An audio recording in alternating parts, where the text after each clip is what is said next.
What's going on, everyone? Today we are going over the NECA Toys A Nightmare on Elm Street Part 2, Freddy's Revenge Ultimate Freddy Krueger action figure. If you guys do want to pick this up, as I always say, first and foremost, support your local comic shop or wherever it is like to get your action figures and comics and pick this figure up. If not, at the time of this recording, it is up for pre-order on both Big Bad Toy Store and Entertainment Earth. And I love that they used the movie poster. I miss when posters were painted like this instead of the digital compositions that we get nowadays, because that is a beautiful piece. Of course, Nightmare on Elm Street Part 2, Freddy's Revenge. The man of your dreams is back. Get a cool little design there on the top of the bust scene, which is the cool. Same thing there, and I love the color scheme. On the back, there is a read-up. I'll get a close-up so you can check it out at your convenience. And as we see with the school bus, and what I love is how they used the windows as different ways that you could pose this action figure. On the side, same as the other side. And then, of course, just like in true NECA fashion, everyone that is working on this piece, and I still absolutely appreciate that, so that the creators get credit where credit is due. We open it up. We see this awesome looking action figure with all the accessories that we will dive to in just a moment, and a beautiful product shot of Freddy standing behind this cool, glorious, blazing fire. With all that gushing aside now, is this figure worth your time? Let's get the Nightmare Man out and get a closer look at him. Alright gang, Freddy's Revenge has been dissected for decades, so no need to rehash the obvious. Instead, let's peek at how Freddy's design evolved from the early films and what finally defined his iconic look and what could have been for Part 2. Freddy first invaded our dreams in 1984, but between Part 1 and Part 2, his look was inconsistent. Burns varied from scene to scene. His hat changed shape, and in the original film, his sleeves were solid red, not the stripe pattern that would become as iconic as the character himself. By 1985's Freddy's Revenge, his look transformed dramatically. From the darkest parts of our nightmares, the now famous striped sleeves emerged, though his overall design still strayed from what we've come to know. In this film, Freddy takes on a more demonic tone, with blades protruding directly from his fingertips, while the glove serves as a visual cue for Jesse's possession.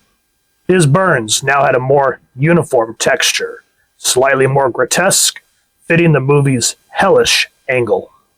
It wouldn't be until 1987's A Nightmare on Elm Street Part 3, Dream Warriors, that Freddy's image was fully solidified.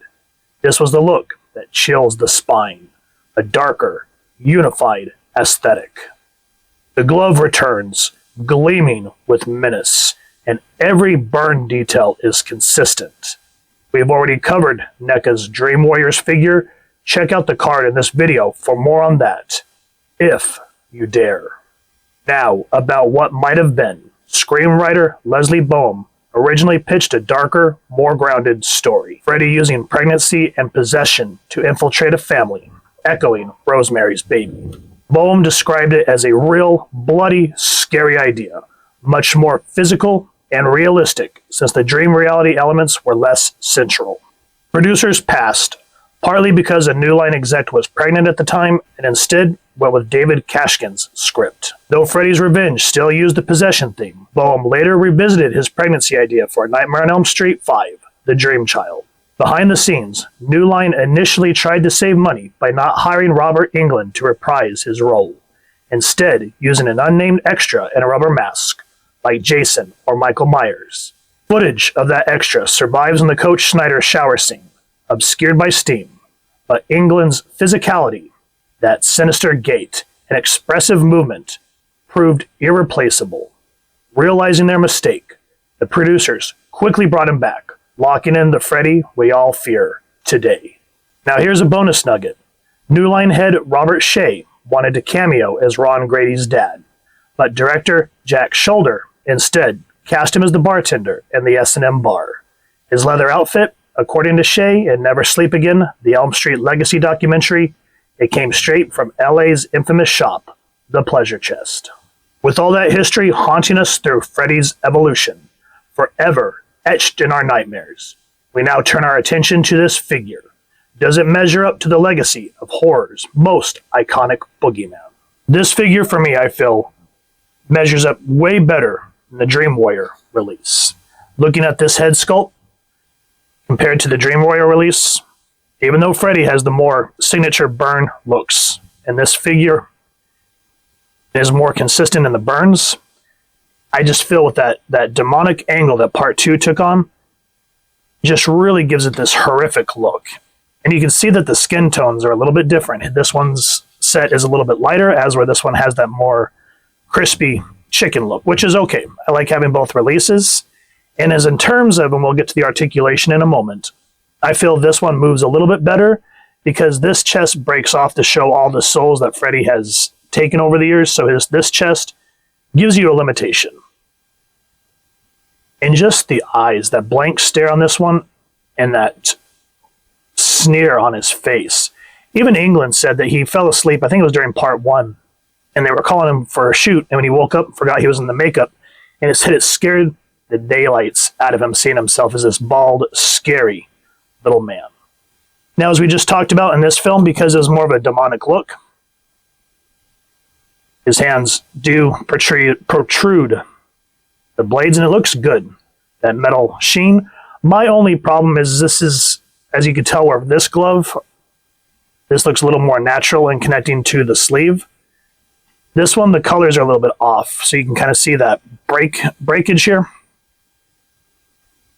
And it looks more like he's wearing like a skin glove.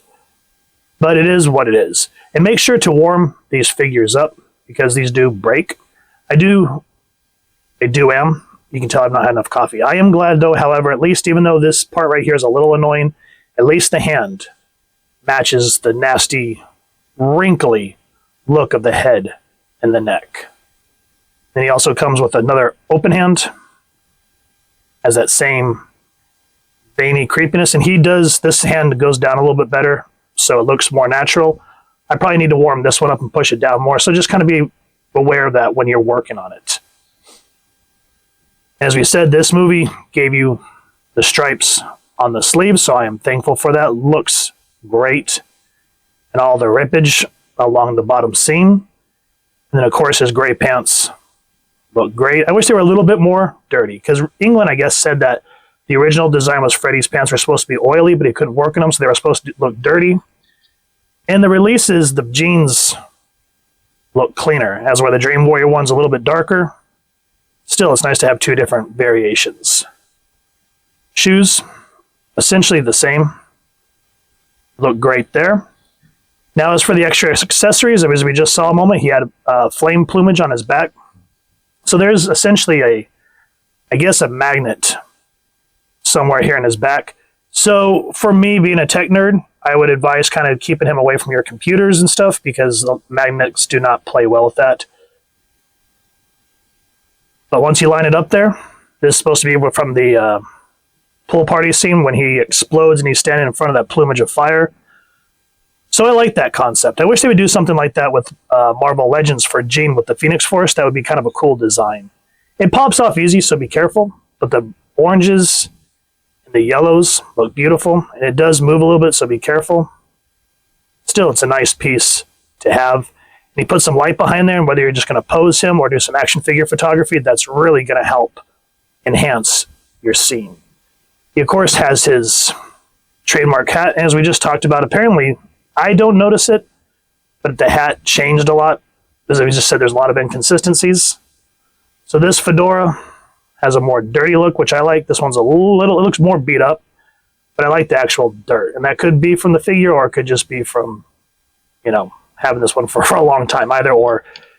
Still, that looks good. Nice and beat up. And fits on very well. And he has that signature Freddy Krueger look there. He comes with 2 extra heads. And I'm starting to think that this is the re-release, because from what I saw from the review spot on YouTube, she said there was an original release and then a re-release. And 2 reasons why I'm thinking this is a re-release is mine has on the box the hook, the peg thing, It's black and part of the box, as where the original one looks like it's one of those clear transparent ones that they glue to the box. And also this head sculpt was supposed to be side-eyed, as where this one's straight on. So either way, I'm happy to have it, but just so you're aware that there are 2 releases out in the wild. I love this one because you have that nasty brain look there. Oof. The screaming looks great. This one just kind of has that more intense look about it. Nasty teeth look great. And as we talked about in this one, the glove is more of a significant thing of showing that Jesse is possessed, because you only really see it on him. I think you see it a couple of times on Freddy, but it's more of the predominant skin glove. I know that sounds creepy, but I can't think of a better word for it. And for both movies, I like that this one kind of has more like a burned hand look protruding through, as where this one's clean, and I think that's supposed to be because it's Jesse's hand. But both gloves look great. I'm glad on this release, though, that the blades are a little more sturdier. This one, they feel a little disjointed, but still look great. So I'm thankful that we have that. He also comes with these hellhounds, and these things are just creepy to the max. So for those of you that may not recall, these are the grotesque hellhounds that guard the power plant when Lisa ventures in to save Jesse from Freddy. It's kind of one of those you'll blink and you'll miss it moments, and it's just pure nightmare fuel. And trying to get those dogs to wear those masks, man, you can only imagine. And I love that they kind of have like those Paris Hilton sparkly Bratz dolls collars. It just adds to the juxtaposition of what these faces represent, and all the pus and boil and the screaming. It's hard to look at these things. And of course, the dog bodies look great. So I'm glad that they came with these. The one thing that I do wish, however, is since the movie, so not to get too far into the film, but my one grief with Nightmare on Elm Street 2 is it focuses more on Jesse, and it's supposed to because of the possession angle. But we all go to see Robert Englund slash through people. So I'm a little disappointed that he didn't get a lot more screen time.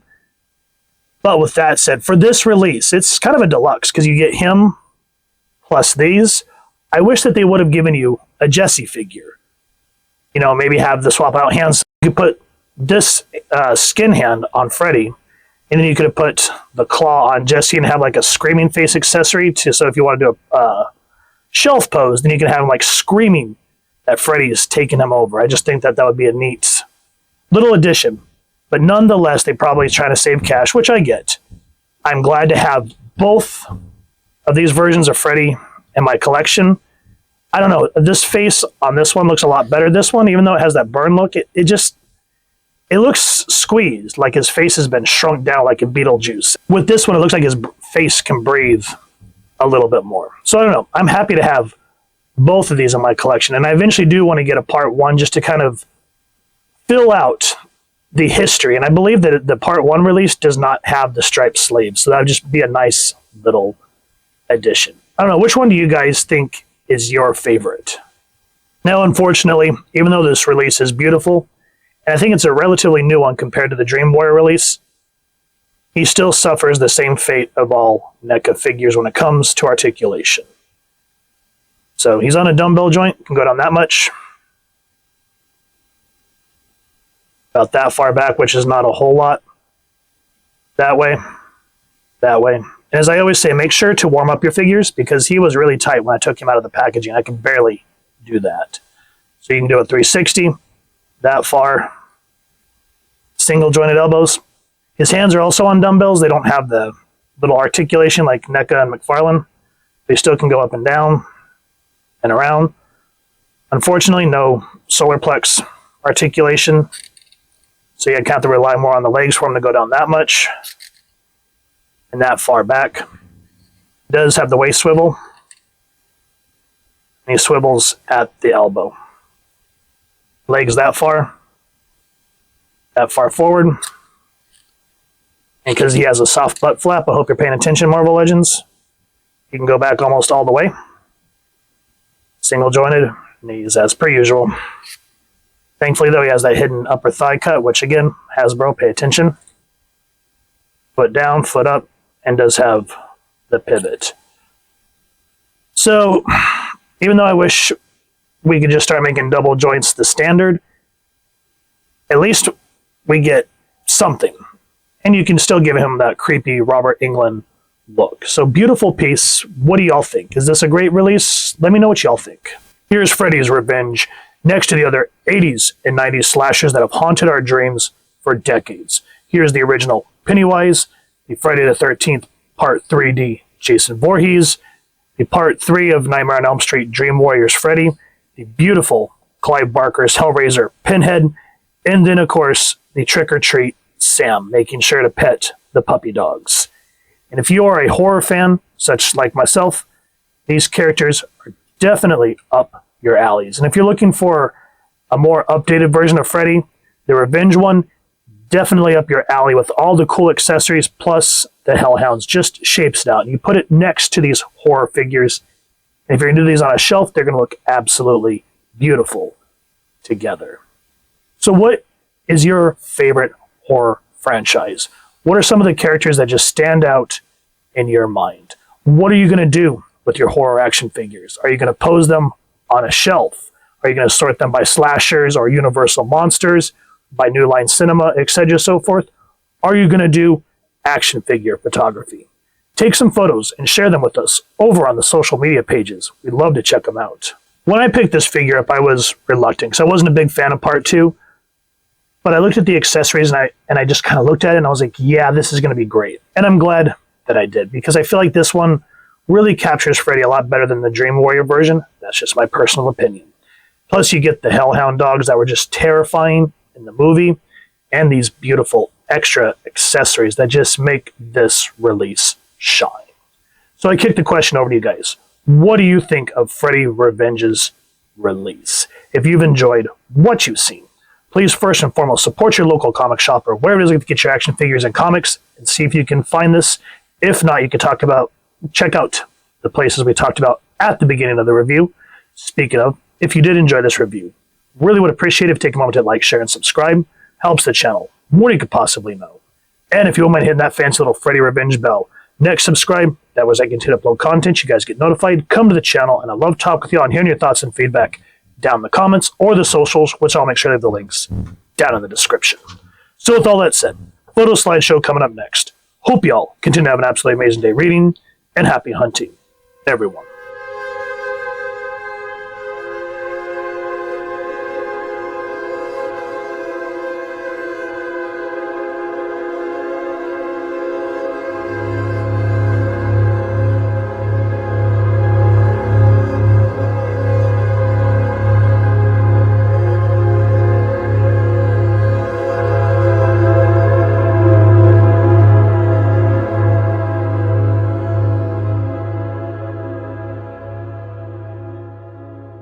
Hey y'all, I got some action figures up for sale to make room for future reviews on the channel.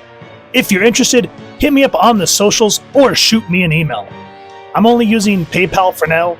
Check out the Google link in the description for pricing and availability. If something grabs you, we can work out a price. And just a heads up, shipping will be additional based on your location. Thanks for supporting the hunt.